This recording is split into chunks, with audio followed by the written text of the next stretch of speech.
Hey there folks, Recon Trooper here, back with another video, another review video, and today I'm gonna be reviewing an old 2003 movie called The Last Samurai.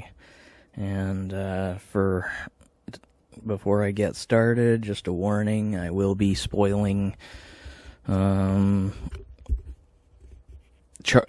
chunks of it anyway, not necessarily the whole thing, because this is a review, not just a telling everything about the movie kind of thing, and so I'm going to try my best not to, but yeah, I will be spoiling things throughout, so if you haven't seen The Last Samurai, and have some interest in seeing it one day, then I guess, maybe stop listening anyway. If you're like me and don't care about being spoiled from most movies these days, then I guess that's up to you.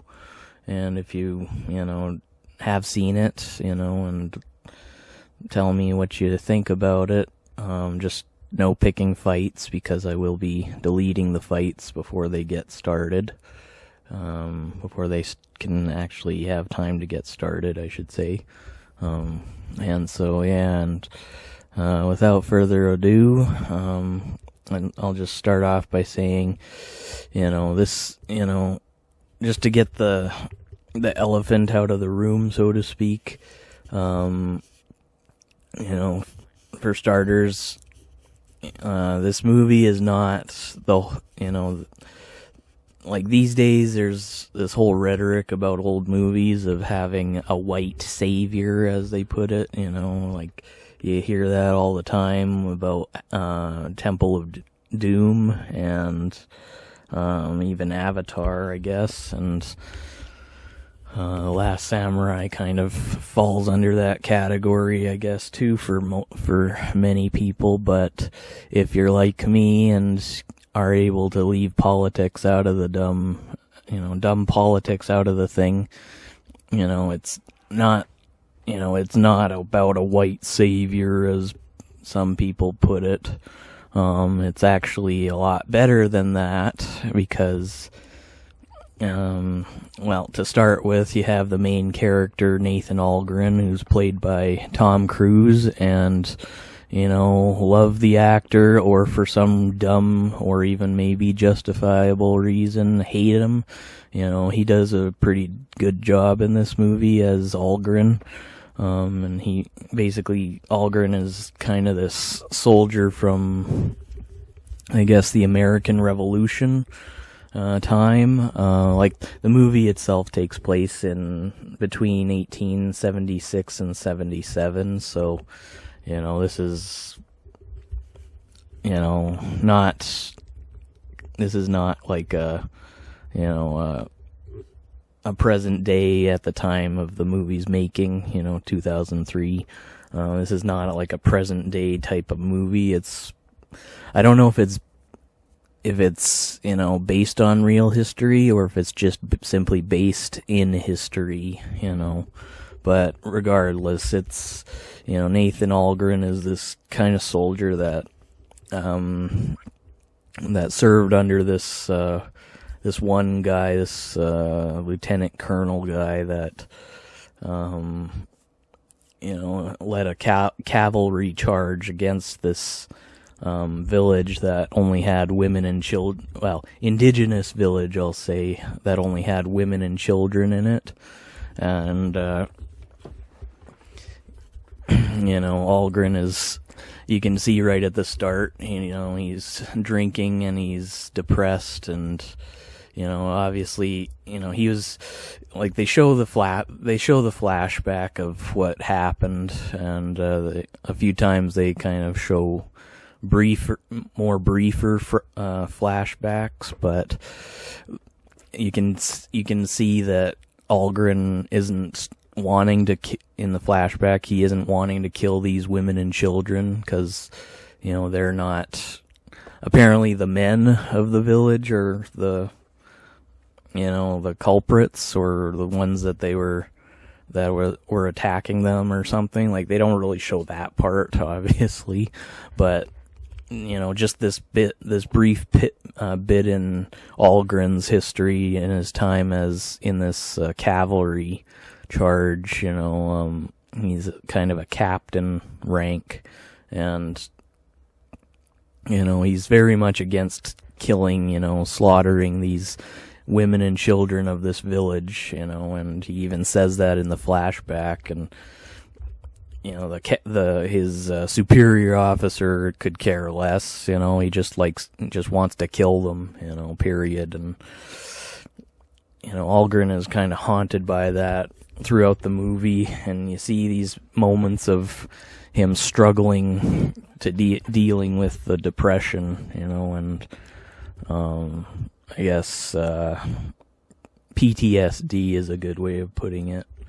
He's just. It's been on his mind throughout, maybe half the movie or so, and maybe less. I couldn't fully say, but you see right at the start, he's kind of this, not really a circus performer, but he's got this job as a, I guess, the best way to put it is he's hired to sort of showcase the weapon that he used against them, or the weapon that is winning the West, as he puts it.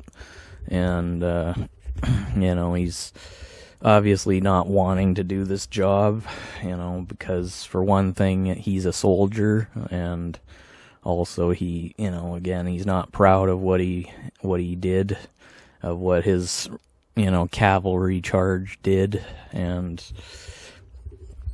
so, and then he gets, throughout the movie, you see him go from depressed to, peace, goes from depression to peace.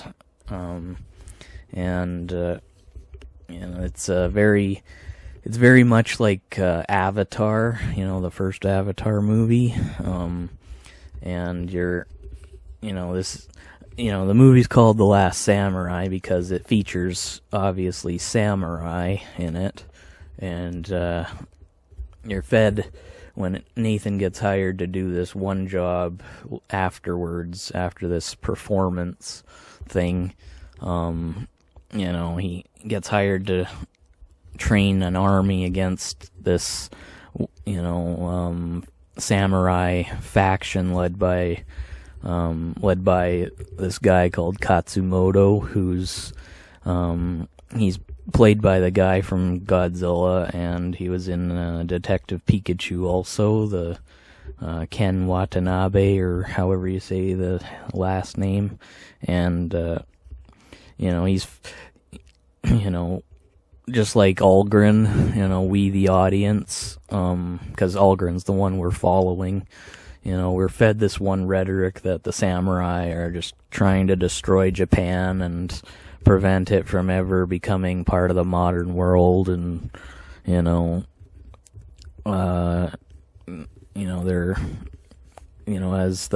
as the guy that's hiring Algren puts it, his name's Omura or something, and he calls them savages with bows and arrows, or something.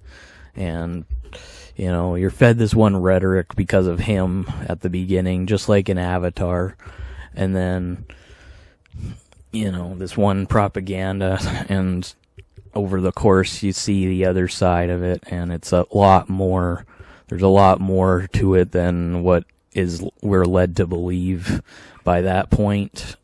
He's, Algren realizes, well, he's kind of at first he's kind of like a hired gun type thing, he kills for the money, he's not doing it because he wants to, he's not doing it, because he's, just looking for somebody new to kill or something. He does it for, he does it for money. And, he's not, of course, not really proud of it necessarily. But, if it's a job, he'll do it, And, we see that, this is, when he gets to Japan, we see, the emperor that he has to meet with at first, like in the beginning, the emperor guy, he's kind of he's a pretty young guy. He's kind of looks like in his 30s maybe, and the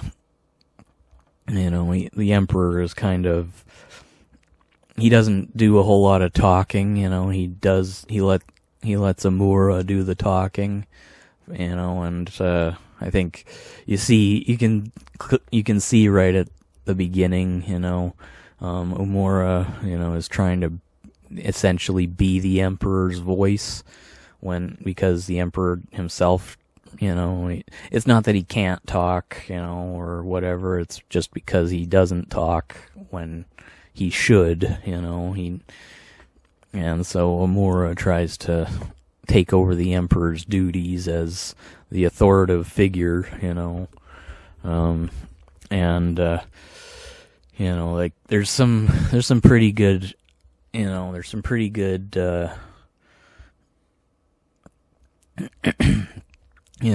drama, I guess you could say, in the movie, because, Algren is hired to,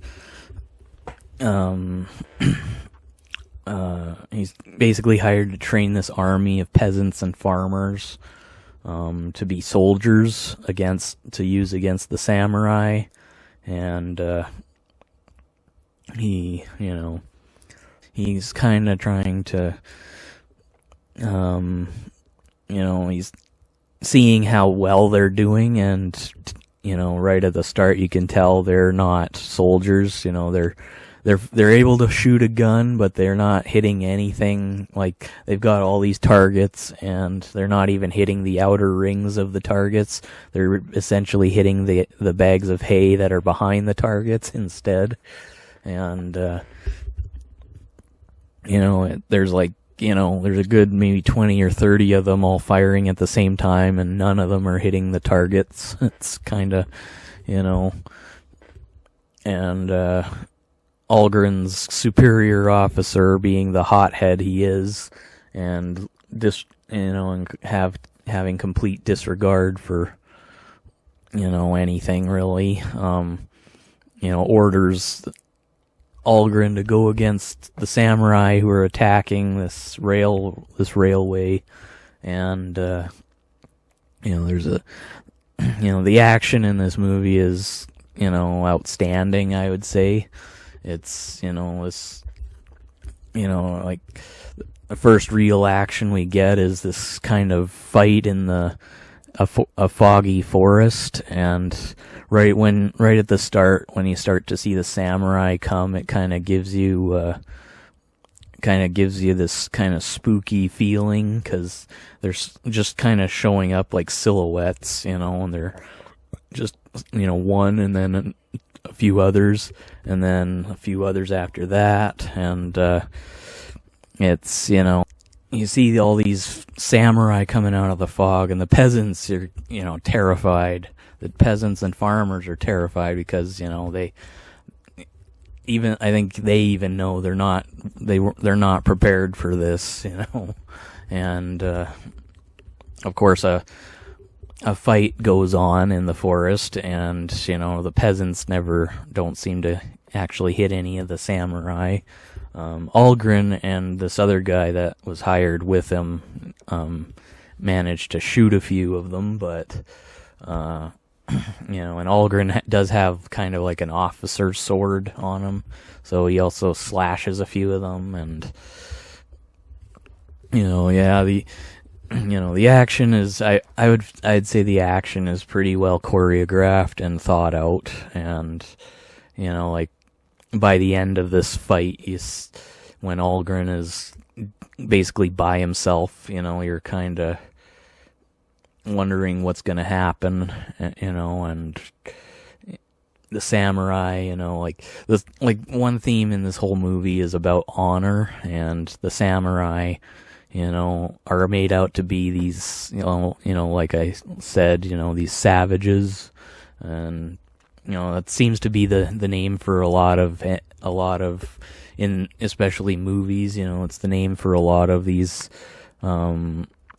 certain groups of people at first, when you're just fed the one side of the story or one side of the conflict, I guess. And it's not until you finally, following the hero, you see the other side of it finally, and that's when you start to question, like, who's the real bad guy, who's the real enemy in this, the real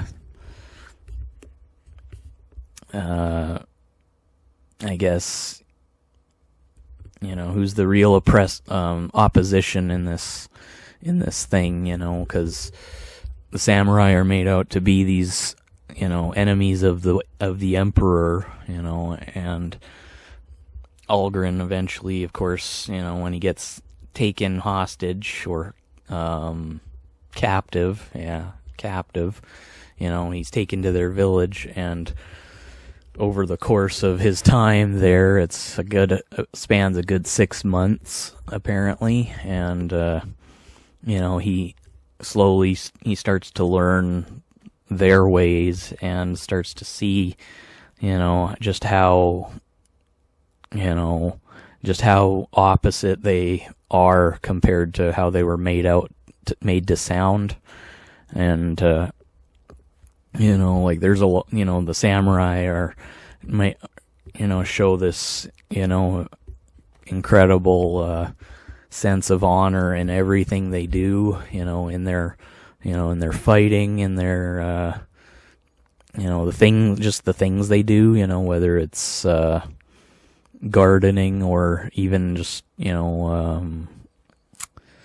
training, or they even show kind of this it's kind of like a play, a stage play, later on at nighttime, and you can see there's they're not these barbarians, so to speak. They have they know how to laugh and have fun too, and I mean there are kids there, so of course they're gotta have some sense of fun, and like you really like it's pretty emotional too, seeing just the journey that Algren goes on while he's here. Like he really does just see them as the enemy when he arrives. He's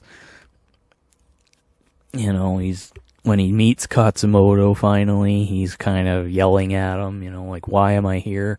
Why'd you bring me here? And Katsumoto is trying to have conversations with him, and it's not until later when he learns more, he's walking around the village more and sees how they're training and everything, that he starts to develop a good sense of respect for these people, and he sees the discipline behind how they train with katanas and halberds, and even just hand-to-hand combat, and the language, of course. It's a pretty remarkable journey to watch him go on, and he's in this one house of this samurai that he ended up killing in the forest, and the wife of this samurai, this slain samurai, is the sister of Katsumoto, and she's basically she's kind of his caretaker, I guess you could say. And you can tell after a little while, there's like there is romance in the movie. It's it's pretty obvious when you start seeing them look at each other at times, and It's, it's obvious, the romance, but it's not typical in the sense that, after like halfway through the movie, they're just totally into each other, and then, all the all the usual stuff you would see in a romance story, happens. It's not like that. It's very much, a gradual progression of a romance, I would say. Like they go from strangers to, she kind of has this slight resentment because, of course, he killed her husband. But of course, her husband was actually about to kill him before he ended up, doing it. And even Katsumoto calls it karma at one point. And it's just the way of the life of a samurai. Like if an enemy kills you when you're about to kill him, there's no, it's it's a sense of duty. It's just it's the life of a samurai. And nobody nobody really holds it against him for having done that. And you even see through the course he starts training, getting trained and learning the ways of the samurai too. And you can see this one guy has a real chip on his shoulder about Algren, because he's kind of the I guess you could say the more aggressive of them all, I guess you could say. He's kind of the more strict, the more aggressive, the most, the more kind of sense of duty type guy. And over the course, you even see him starting to develop a sense of respect for Algren and start training him in, the use of how to use a katana. They have kind of these wooden sticks that are in the shape of a katana. So obviously, they're not cutting each other, but they are hitting each other.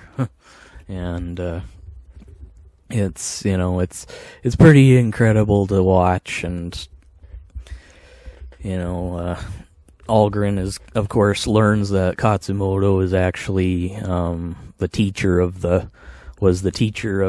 the emperor, and so he learns that Katsumoto's this whole thing that Katsumoto's been doing apparently against the emperor is actually been for the emperor, because all this modernization kind of is clouding certain people like Amora, and causing them to forget about Japan's history and what the samurai, once stood for in the country, and for that matter, the role they played in making the country what it is by that point.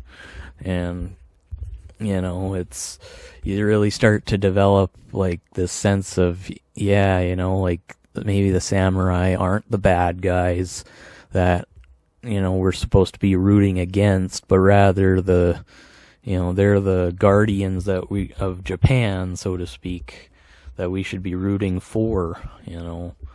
At least their sense of honor and their just what they stand for in the country, besides just savages with bows and arrows and swords. And you even see throughout the movie too, ancient Tokyo at times, and you see how the samurai are getting treated by these soldiers under orders of Amora. They have completely no respect for the samurai, how they're dressed or anything. One samurai even gets his hair knot cut off, just, in a really, discriminating way. Like, and the soldiers are laughing about it and stuff, and like you kind of, there's definitely intense emotions throughout this movie too at times, and like I don't get super emotional, like I'm not a crybaby, but I can definitely say I'm not, like you can definitely feel the emotion of the scene when certain things are happening in it, and I'm just saying the scene in general, like whatever scene it is, you certainly can feel the emotion when you're watching whatever scene. And it's one good thing about this movie is just how much emotion there is throughout. Like it's not, like this is certainly a brutal movie. I'm not gonna lie. It is rated R. However, there's no swearing, like not R-rated swearing anyway. Kind of the mild swears we hear these days in pretty much everything. But like it's rated R just for the brutality you see throughout, like all the, like it's pretty gory. Like it's not, zombie movie gory, but you do see, heads getting lopped off, and when somebody gets slashed, you see, blood spurt out, and you even see at one point there's a fight at night. There's this action set piece at night during the stage play that I was talking about earlier, where a large group of ninjas invades and tries to kill all the samurai there, and they end up you get to see all these, especially the key samurais, like Katsumoto and the aggressive guy that I don't know his name. You even see some of the kids, all like fighting back. And there, at one point, Algren actually stabs one of them in the eye when he's trying to push his face towards a sword on the ground to, kill him. And it's got some pretty brutal action. I'm not gonna lie, it's got pretty brutal action, and but it works. It's a samurai. It's a samurai movie, so of course there's got to be some brutal times in it. Like it's not a cartoon or even a Lego movie or anything. Like this is like hardcore stuff, and like it's pretty interesting to see how Algren is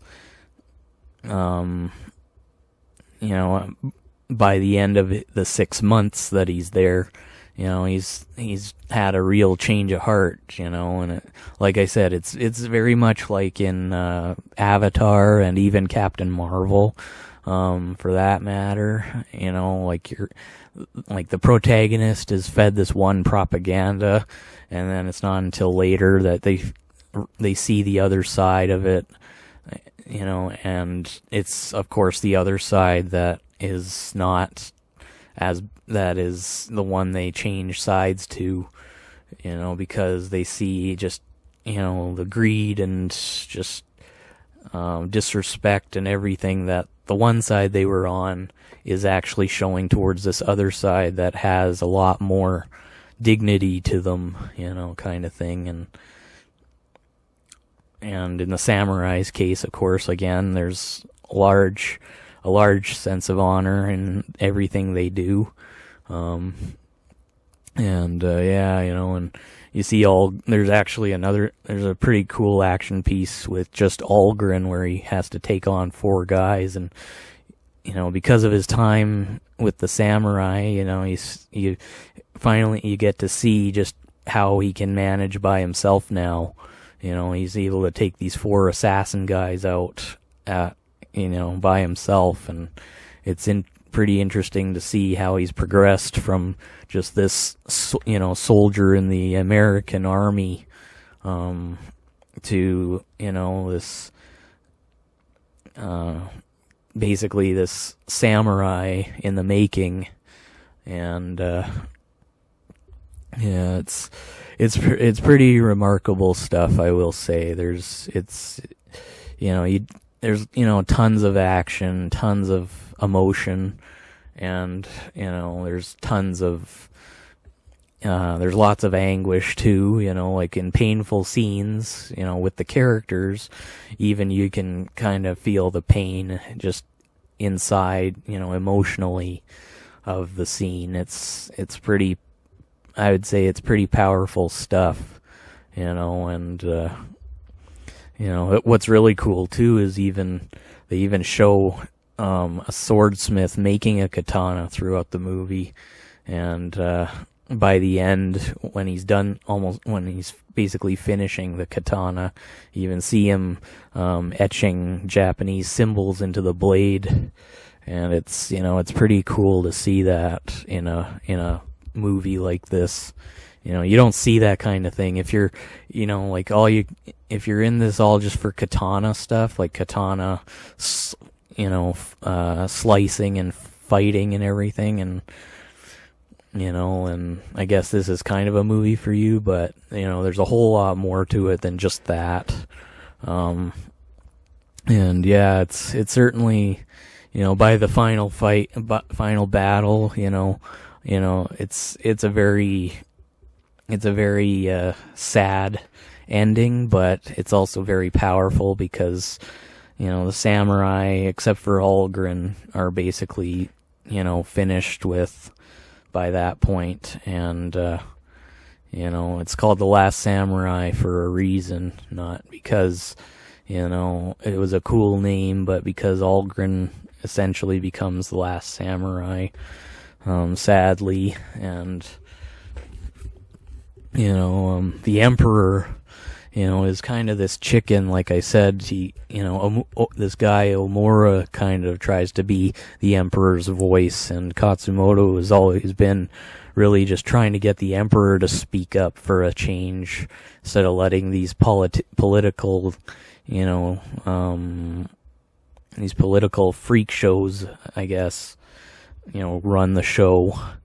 And he's trying to get the emperor to speak up for a change, and unfortunately, it's not until the end when the emperor finally puts his foot down and decides he's finally gonna brandish some authority for a change instead of letting everyone else do it, and like it kind of seems more like he's just the emperor by title and nothing more. But he finally, by the end, you see him become the real emperor that that Katsumoto has always been trying to urge him to be in the first place. And, you see him turn down this treaty deal with the U.S., and he even finally, talks down to Omura over all that he's been doing, especially with the samurai. And, Omura is basically finally put in his place after all that. And, I can't say it enough. It's a very powerful movie and definitely worth the time to watch, from start to finish, and I mean, if you're somebody who just likes action, plays video games because of all the action, then perhaps this isn't a movie for you. In fact, I don't know if any movie is, because movies aren't like video games where you could just, get constant non-stop action until you just turn the thing off. It's action when it's necessary, and, story story throughout the whole thing. And so, it's a very powerful movie, I would say. It's certainly not a kid's movie if it's rated R, but, even with just that, it's, it is still a very, very powerful movie, I would say. It's a lot of emotion, a lot of heart, and, a lot of thinking about, honor and such. And, I can't really describe it enough how good it is. I mean, there are some flaws in it. I mean, I don't look for flaws, so if they're there, I don't recognize them.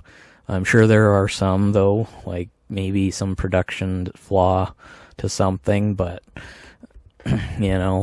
but from what I did see, it was pretty good. And it's like I said, I recommend it for anyone who likes Japanese history, even if I don't know if it's really history or just based in history, but it's still good. And if you like watching katanas get swung around, then this definitely has a lot of that. And it's just a really impactful movie. Gets you, after watching it, kind of gets you thinking a little bit, until you get distracted by something else anyway. But so I would rate it about either an A or an A minus, somewhere in there, in that range. It's worth watching more than once, especially if you enjoyed it the first time. And it's just a really good movie. There's no political stuff in it, at least in the sense of what today's political stuff is all about, that they cram into like 90% of everything. And but it's certainly a powerful movie to be watching and such. So A to A minus, approximately that range. And so and so if you enjoyed this video, then by all means leave a like and comment if you so want, and subscribe even. And as long as the comments aren't picking fights with anyone, let me know if you've seen it and if you liked it or not.